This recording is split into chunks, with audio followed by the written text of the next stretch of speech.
अज्ञान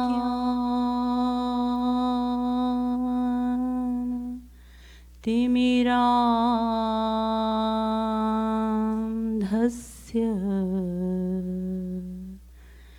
ज्ञानाञ्जन शलाकया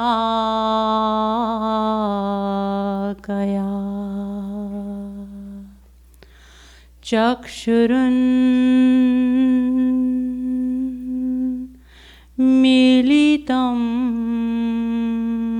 येन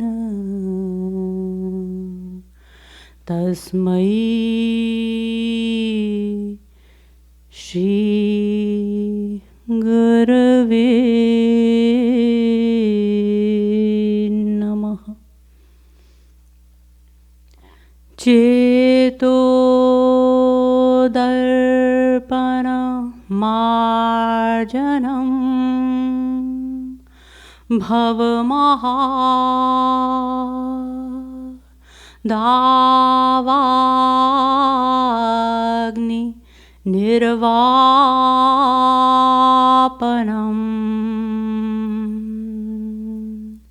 श्रेयः कैरवचन्द्रिका वितरणम्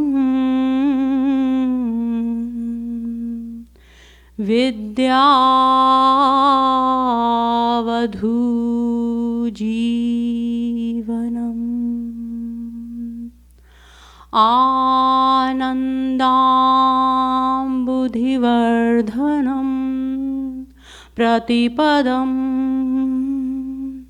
पूर्णामृतास्वादनं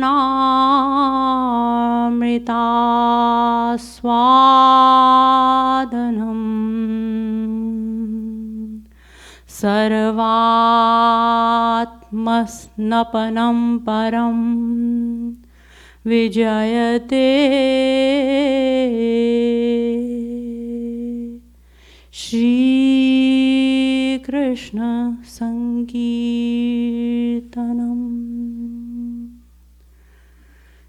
नमः कमलनाभाय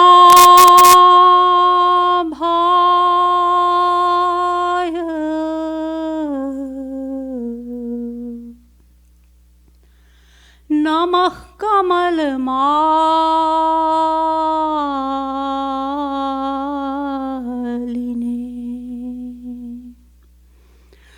नमः कमलपादाय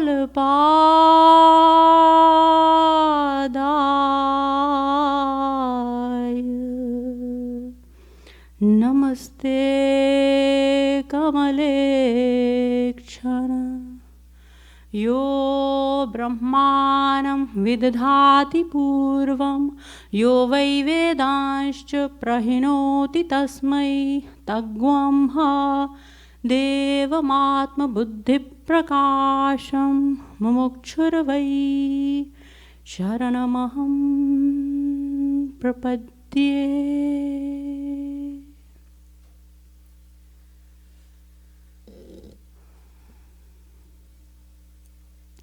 Respected devotees, as a regular spiritual custom, let us chant. Let us chant the glorious name for a few minutes while meditating on their divine form. And thereafter, we will talk about something very important.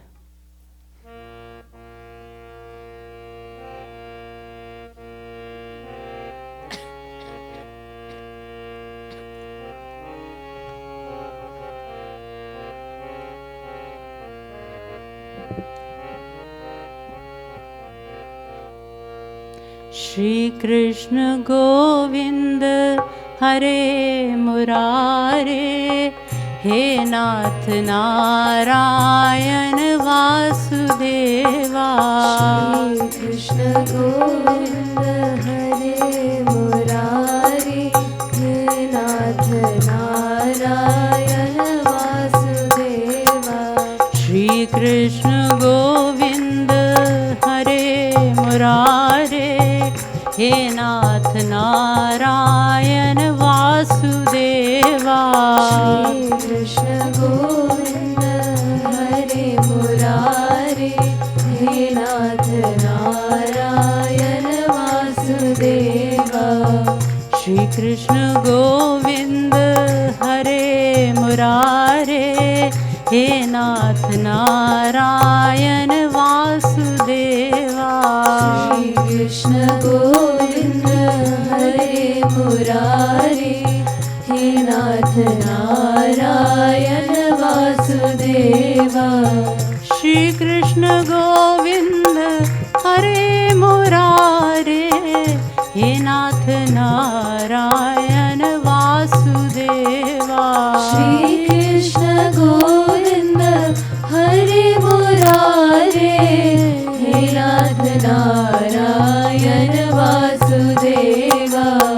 Shri Krishna Govind, Shri Krishna Govind हरे मुरारे, हे नाथ नारायण वासुदेवा। श्री कृष्ण गोविंद हरे मुरारे, हे नाथ नारायण वासुदेवा। हे नाथ नारायण वासुदेवा। हे नाथ नारायण वासुदेवा। हे नाथ नारायण वासुदेवा। हे नाथ नारायण वासुदेवा। श्री कृष्ण गोविंद हरे मुरारे, हे नाथ नारायण वासुदेवा। श्री कृष्ण गोविंद हरे मुरारे, हे नाथ नारायण वासुदेवा। हे नाथ नारायण वासुदेवा। हे नाथ नारायण वासुदेवा। हे नाथ नारायण वासुदेवा। हे नाथ नारायण वासुदेवा। हे नाथ नारायण वासुदेवा। हे नाथ नारायण वासुदेवा। हे नाथ नारायण वासुदेवा। हे नाथ नारायण वासुदेवा।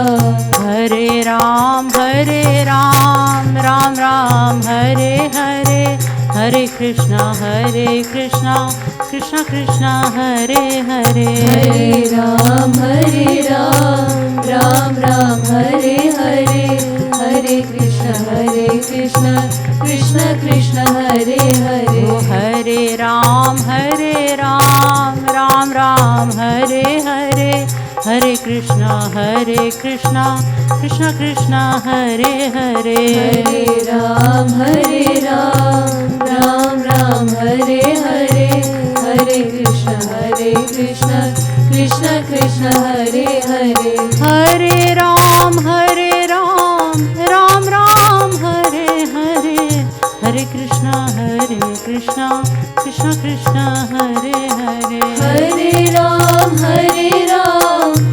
राम राम हरे हरे, हरे कृष्ण कृष्ण कृष्ण हरे हरे।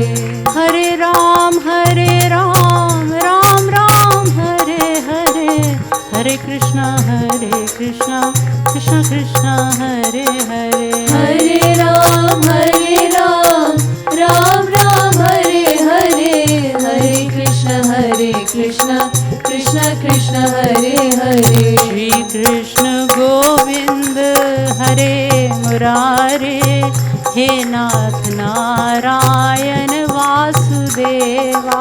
श्री कृष्ण गोविंद हरे मुरारे, हे नाथ नारायण वासुदेवा। श्री कृष्ण गोविंद हरे मुरारे, हे नाथ Narayan Vasudeva.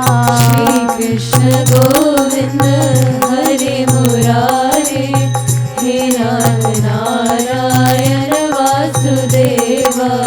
Shri Krishna Govind Murare Murare He Nath Narayan Vasudeva Shri Krishna Govinda Hare Murare He Nath Narayan Vasudeva बोले श्रीमद सद्गुरु सरकार की लाडली लाल की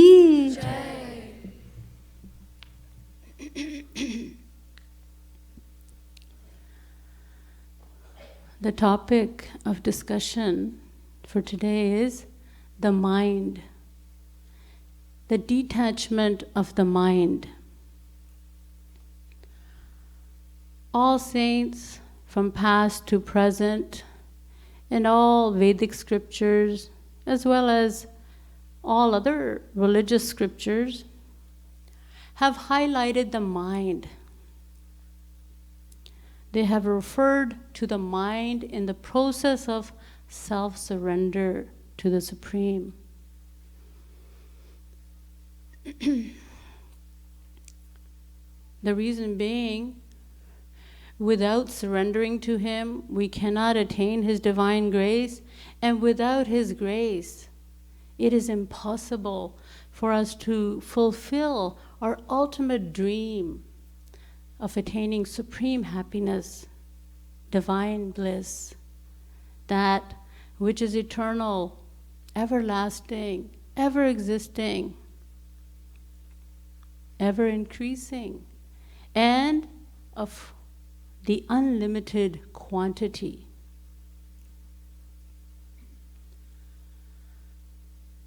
The Bhagavad states, Chetah khalvasya bandhai muktaye chatmano matam. The Gita too says, Mayyeva manadhatsva may buddhim niveshaya. Jagadguru Dham Shri Kripaluji Maharaj, our spiritual master, has also composed several bhajans, in fact hundreds of philosophical verses addressing the mind. In his scripture Prem Ras Madira alone, there are several devotional poems. Are man avasar beetyo jaat, are man char dina ki baat, are man astrishna balavan, are man ihe sar sansar, etc., etc. In Bhakti Shatak as well, Shri Maharaj writes, Bandhan aur moksha ka karan man hi bakhan Radhe Radhe Yate kaunyu bhakti karu Karu man te hari dhyan Radhe Radhe. And in Radha Govind Geet, which consists of 11,111 philosophical verses, which is the essence of all the Vedas, Shri Maharaj writes, Nirmal man chahe Govind Radhe Mera man samal vimal man lade Ya to tu man le ja Ya to tu man le ja Govind Radhe या तो मन में ही आ जा झगड़ा मिटा दे Radhe Radhe Govind Govind Radhe Radhe Radhe Govind Govind Radhe. So surrender is a must for the attainment of God's grace. And the meaning of surrender has been defined in the scriptures as the complete cessation of all activity. As Lord Krishna explains in the Gita, you've heard many times, Sarva dharman parityajya mam ekam sharanam braja. Abandon all varieties of dharma, righteousness, renounce worldly duties and obligations, and take shelter in his lotus feet alone. It is only the individual who reaches the stage of complete inactivity who attains supreme happiness, says Lord Krishna. Now, since the performer of all our actions is the mind, so this brings us to today's topic. Who is the performer of all our actions? It is the mind. And since the mind is the performer of all our actions, it means that we will have to vacate the mind, empty the mind in order to bring it to the stage of complete inactivity. However, when we look at the scriptures, they proclaim, the Gita itself states, Nahi kaschit chanamapi jatu tishthatya karma krit. 3:5. Meaning the mind cannot remain inactive for even a fraction of a moment. This statement of the scriptures makes us wonder what it is that our mind is so preoccupied with that it cannot be freed for even a moment. You see, if our mind were in a neutral state, it could easily be molded in any direction.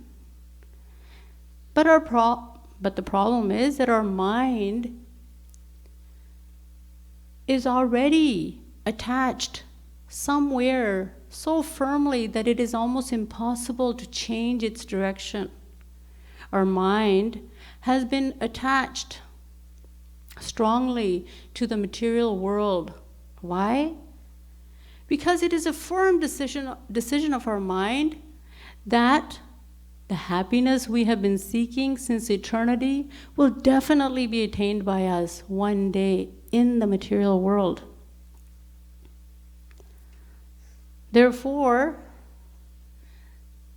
the mind will only reach the stage of complete inactivity once it changes its decision about happiness in the world.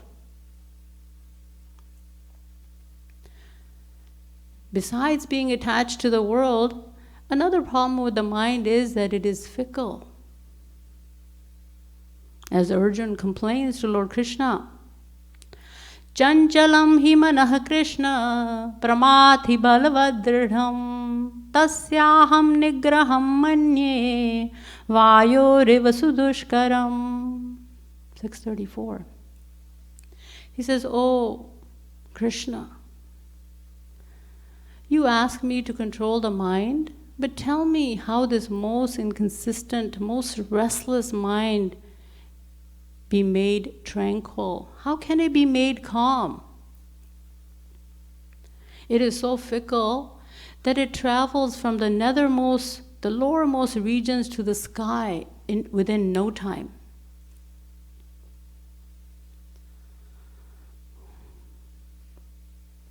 Chanamayati patalam, chanam yati nabhasthalam. Yoga Vashisht.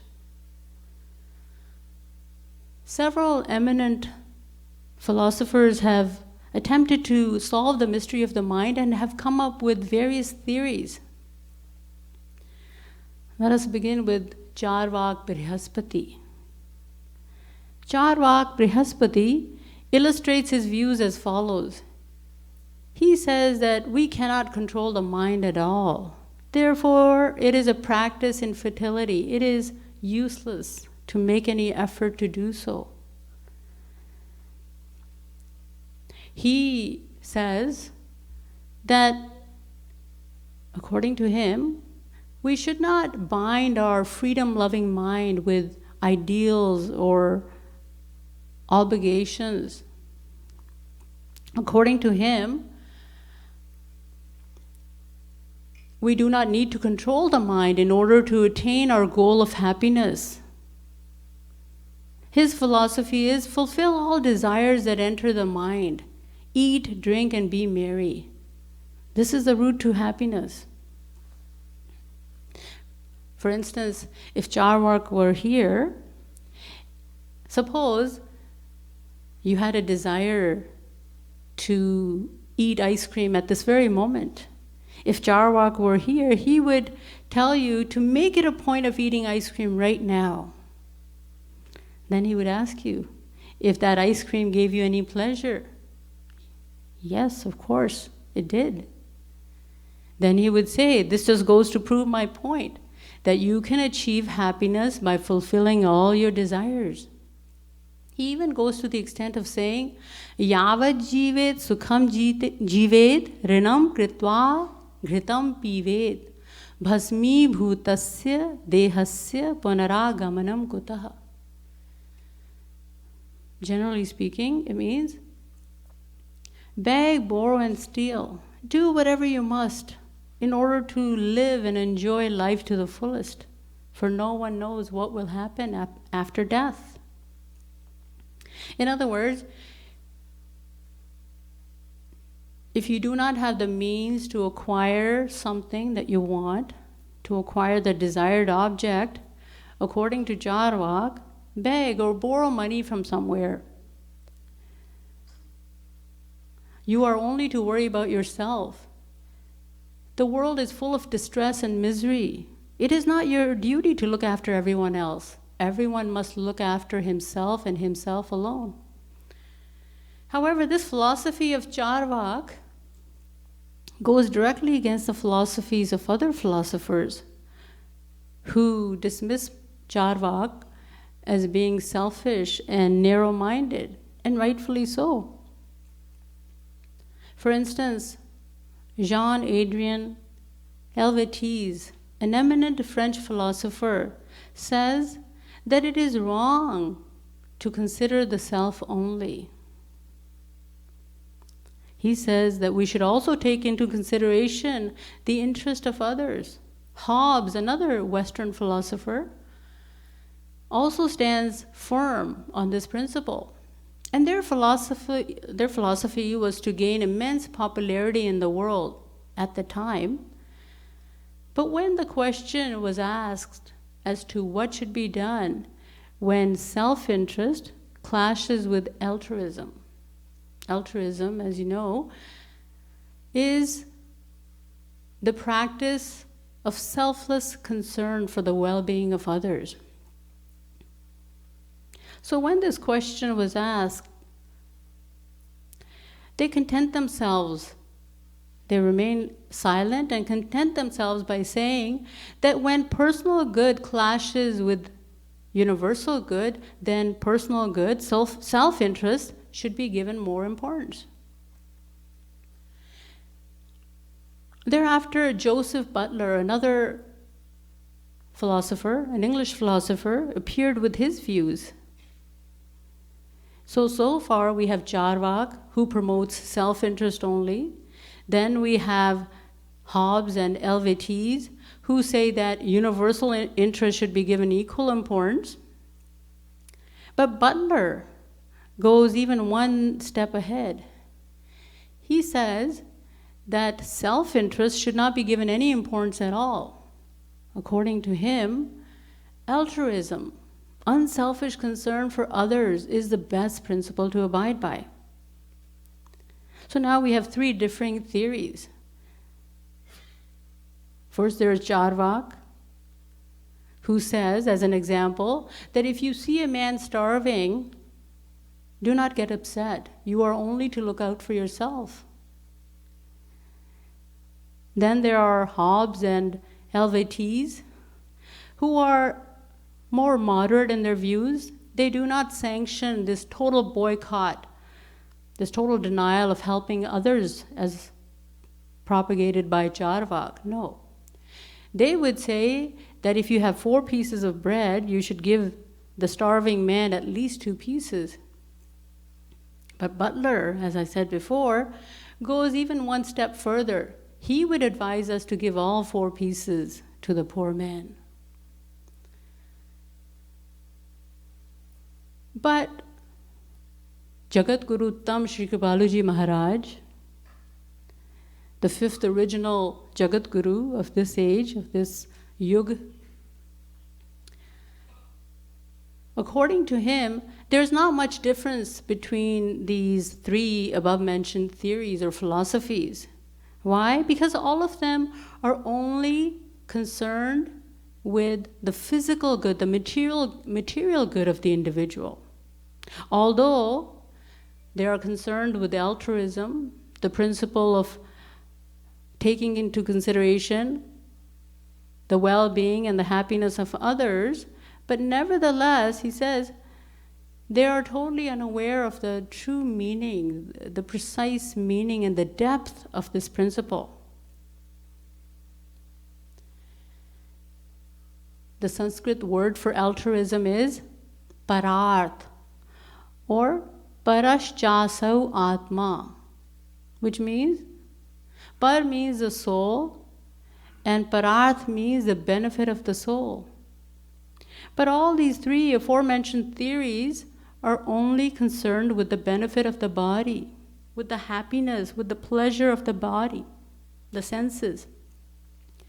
They do not consider the soul at all.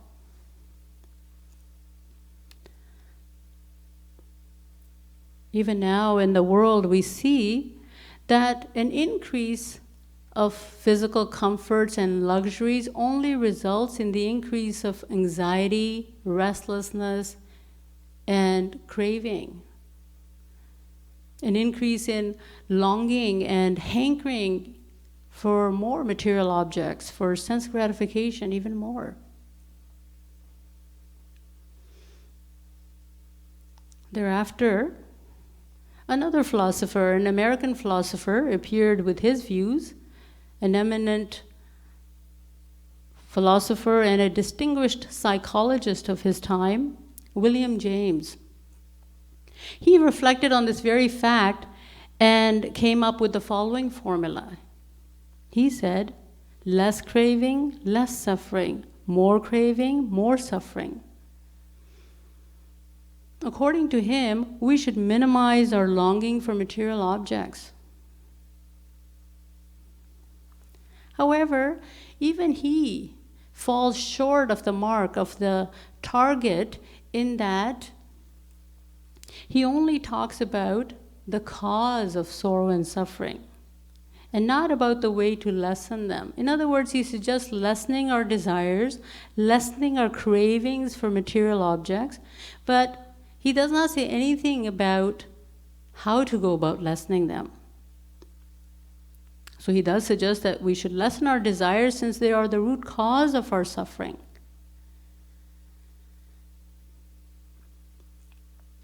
There's a question in the Narad Bhakti Darshan, Narad Bhakti Sutra, Kastarati Mayam, meaning who is able to transcend the ocean of material existence? Naraji himself provides the answer in the Narad Bhakti Sutra. He says, Yas Sangans Tyajati, one who abandons all worldly attachments. But how can these attachments be abandoned? There seems to be no easy answer to this question. So let us take a look. To solve the problem of removing the mind from material attachments, some use the method of Hatha Yoga, the doctrine of controlling the senses and mind by incessant and stern or harsh practices. Let me give you some examples. There was a disciple of Socrates. Socrates, as you know, was the first moral Greek philosopher. There was a disciple of Socrates by the name of Diogenes. Once he sat before an idol of God and began to say again and again, "Oh idol, give me some bread. Oh idol, give me some bread." Another philosopher was quite amused watching this amazing event all day long. So in the evening, he could no longer restrain himself. He asked Diogenes, he said, "You are a learned and competent fellow. I'm surprised to see you behaving like this. Do you really expect this idol to provide you with food?" Diogenes replied, "No. I know that this inert idol cannot give me any food, but you see, I'm just practicing forbearance. I'm just practicing tolerance. So when I go out to beg for alms, I am not disappointed."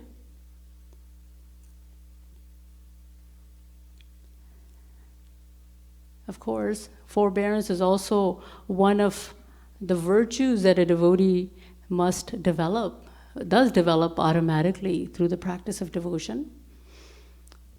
And to give you another example, Swami Sri Ramakrishna Paramhans, the great master, also practiced a similar method.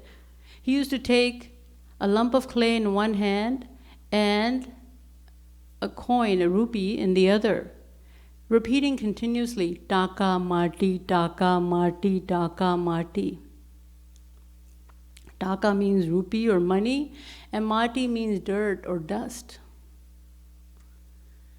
He used to say that I'm practicing this way to convince myself that money and dust or dirt are of equal importance. But you see, even this attempt to control the mind is not very effective. Why? Since it fails to create the feeling of natural disinclination or disinterest or detachment from the mundane world. And not only that, the slightest negligence or carelessness can ruin the entire practice. So what is the proper way of controlling the mind? Lord Krishna reveals in the Gita, "Asanshayam mahabaho mano durnigraham jalam abhyasena tu kaunteya vairagyena cha grihyate." 635, as I quoted previously. He said that granted that the mind is fickle, it is as difficult to control, extremely difficult to control, yet it can be controlled by constant practice of natural detachment. So what is natural detachment? It is creating a natural feeling of detachment instead of a forced control of passions and desires. So let us understand what natural detachment is. You see, the opposite of detachment is attachment. The word attachment consists of two things, two elements: affection and malice, love and hatred. So detachment is that state of the mind when the mind becomes completely bereft, completely devoid of both these feelings, affection as well as malice. You see, generally we relate affection or affinity to attachment, whereas we consider enmity or malice as being only ill will, where there's no trace of attachment. But this is not so. The precise meaning of the word attachment is the unity of the mind with the person or an object. For instance, when we love someone, our mind becomes constantly engrossed in the thoughts of that person. And the same is true for enmity or hatred. When we have strong feelings of hatred towards someone, our mind becomes very much attached to that person. Let me clarify this point. Suppose a mother is greatly attached to her son, which is quite natural. She feels that she can't live without him all day long. Her mind is constantly engrossed in the thoughts of her son. She's continuously thinking about the way he talks, the way he plays, the way he smiles, the way he walks, and so on. So this is an example of extreme love. And what happens in hostility or enmity? There also the mind remains constantly imbued with the thoughts of the enemy, with his defects, with his unpleasant face, no matter how beautiful he or she may be, and how the way we can inflict harm upon him, and so on. So the point is that the mind is preoccupied with the person we detest, just as it is preoccupied with the person we love dearly. In reality, the mind is engaged just as much by hatred as it is by love. So what does that mean to us? It means that the personality who is thought of by the mind continuously due to any type of attachment, be it love or hatred, is bound to leave a strong impression on the mind. And if that is a worldly person, we will attain material results. And if the personality is divine, the results will also be divine. And what does Vedas Vyas say in this respect? The divine author of the Bhagavatam. Kamam krodham bhayam sneha maikyam sauhardameva cha nityam harau vidhadato yanti tanmayatam hite. 10:29-15.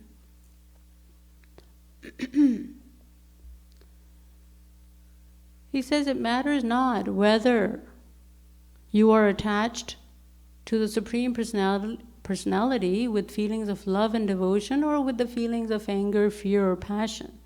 The end result will be the same. You will attain the divine state at the end of this lifetime.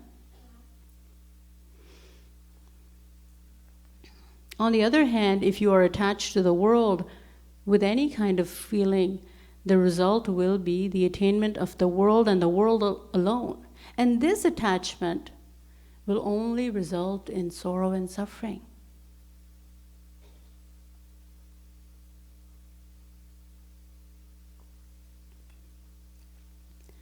Let us go into the Bhagavad.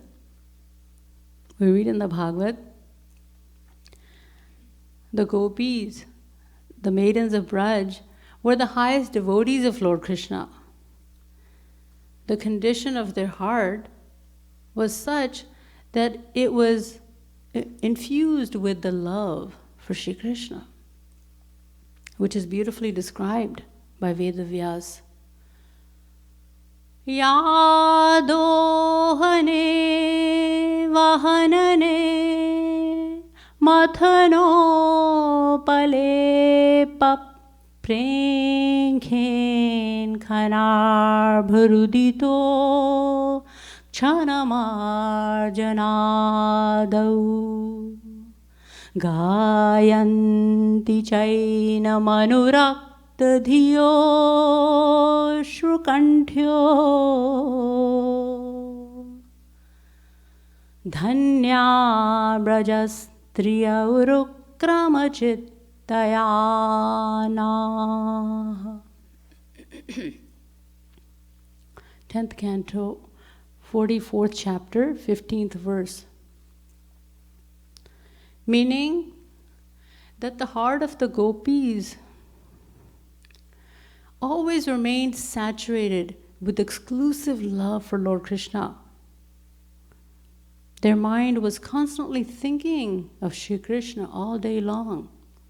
Whether they happened to be milking the cows, churning butter, cleaning the house, entertaining their children, or any other household chore. And furthermore, this extreme love was accompanied by incessant shedding of tears. Such was their love. Now, what about Kans? Let's look at Kans,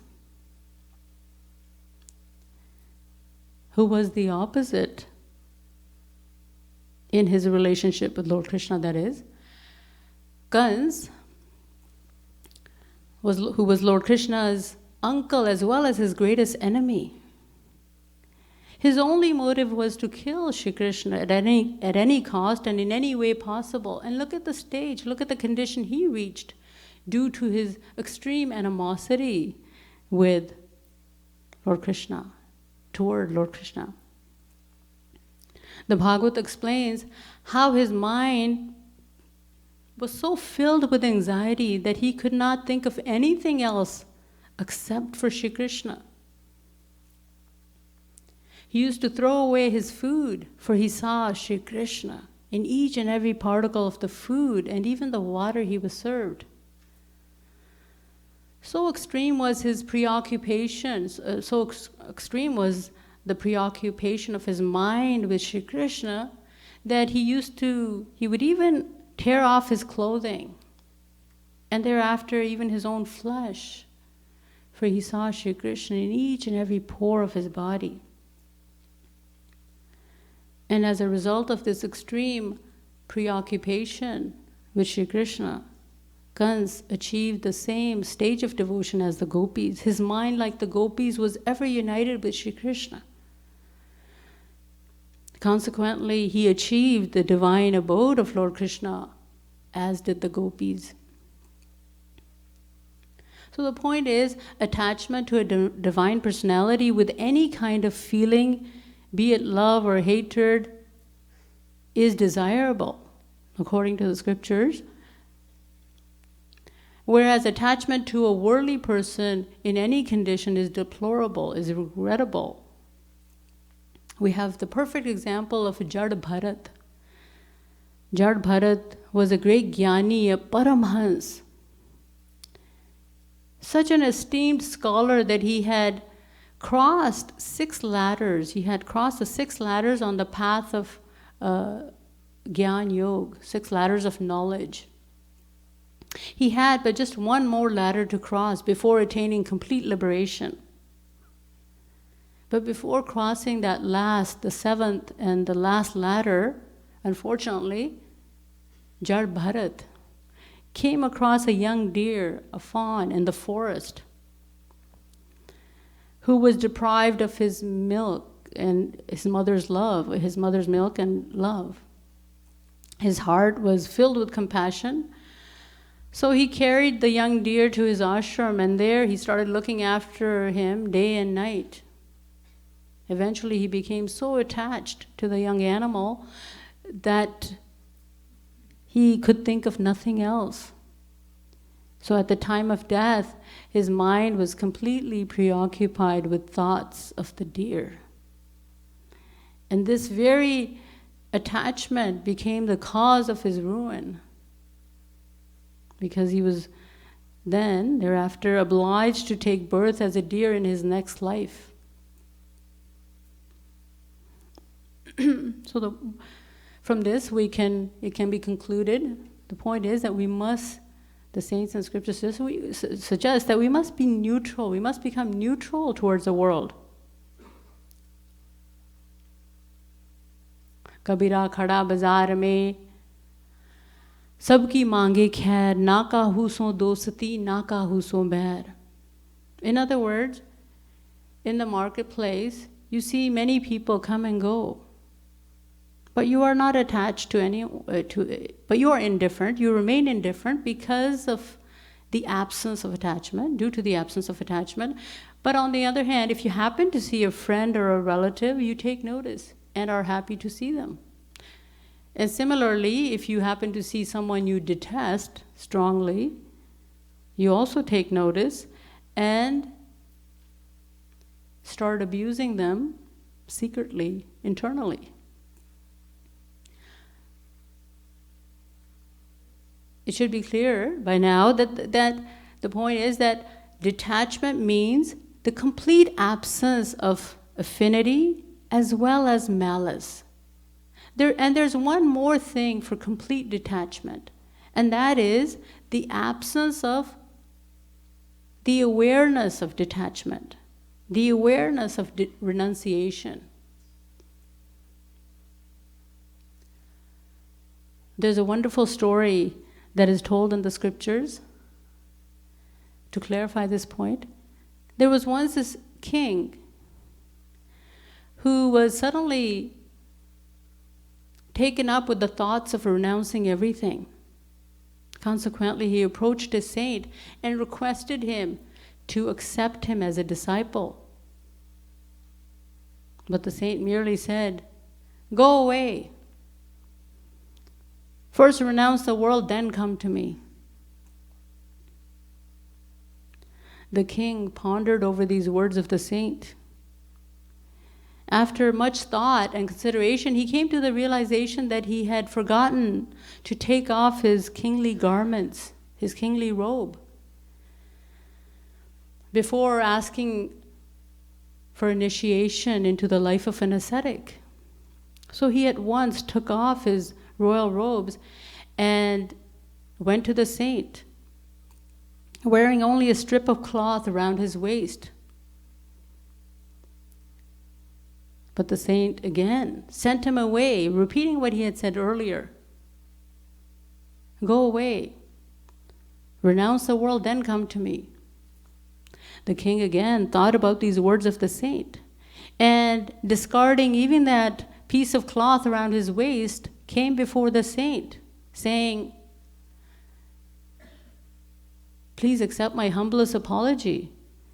I have taken such a long time to renounce everything. Would you kindly initiate me now?"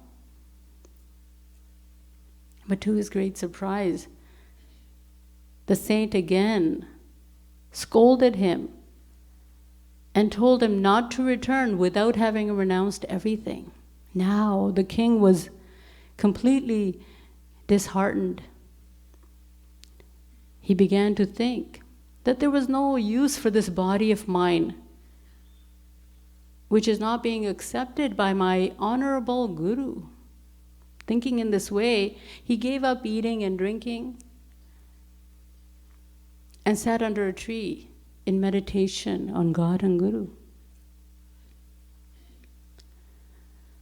Meanwhile, the saint was noticing everything from his ashram, and he was waiting for the king to become completely eligible to enter the life of an ascetic.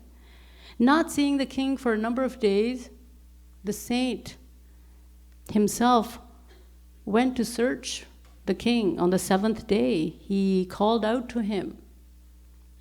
He addressed him as, "O king," but there was no reply. The king was meditating at that time. The saint now addressed him as, "O renunciate." Even now, there was no answer. Since the king had completely forgotten that the terms king and renunciate had any connection with him. So when the saint said, "O disciple of mine," the king immediately opened his eyes and prostrated himself at the feet of his guru.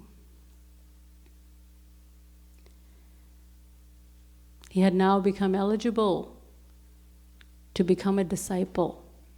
He had become qualified. So the implication is that as long as the king was not accepted as a disciple by the saint until he had reached the stage of total renunciation. That is to say that until he had renounced even the feeling of having renounced everything. As soon as his ego vanished, he became eligible to be initiated into the life of an ascetic.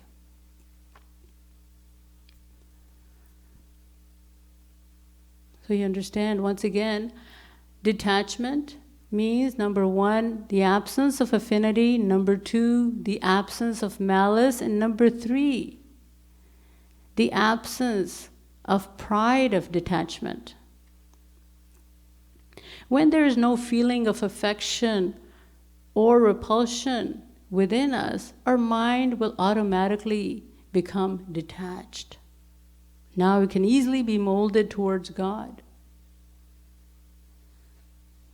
Now here, a question may arise, a serious question arises, and that is that when the feelings of affection, both affection as well as malice, have vanished from our mind, then there remains no more craving or passion for sense gratification, for material gratifications, which are the root cause of our suffering. As concluded by philosophers, no craving, no suffering. This being the case, one may ask, then why should we surrender our mind to God? Detachment in itself should be enough. But this is where we are wrong. You see, first of all, if the mind somehow becomes detached from the world, so if the mind is detached from the world, but it has not yet been attached to God, to the Supreme Personality, then it will again go back to the world. Because nahi kaschit chanamapi jatu tishtatya karma krit. Gita. According to these words of the Gita, the mind cannot remain inactive, its nature being dynamic. Therefore, the point is, attachment to God is of the utmost importance. So as we detach our mind from the world, we must at the same time direct it, attach it to the Divine Personality, to Hari and Guru. And secondly, our passions and desires can only diminish, they can only be suppressed or lessened. They cannot be destroyed altogether. It is impossible to get rid of them altogether as long as we are under the control of Maya, as long as we are under the influence of Maya. As long as there is Maya, there exists ignorance with all its attributes, its vices. And thirdly, most importantly, our aim of attaining supreme happiness cannot be achieved unless we achieve the Supreme Personality of God. For example, suppose there is a deer that is running in a desert in the hope of finding water. If somehow or the other the deer is made to understand that there's no water in the desert, that all its efforts are wasted, it will stop running. However, its thirst will still not be quenched until it locates water, until it actually finds water and drinks it. Precisely in the same way, our aim of attaining supreme happiness cannot be fulfilled by merely knowing the way to achieve it, or by merely detaching the mind from the world, removing it from material attachments. No, we must fill that void, the emptied mind, once it's detached, with Shri Krishna, with thoughts of the divine couple, Shri Radha and Krishna. We must at once take our mind directly to the source of all happiness. And that is, of course, the Supreme Personality of God, the divine couple, Shri Radha and Krishna. So it is only then, to conclude, that we can fulfill our ultimate dream of attaining eternal bliss, eternal happiness called Divyanand or Premanand, divine love, divine bliss. So on this note, I will conclude today's talk. Bole Vrindavan Bihari Lal ki, Srimad Sadguru Sarkar ki. Thank you for listening.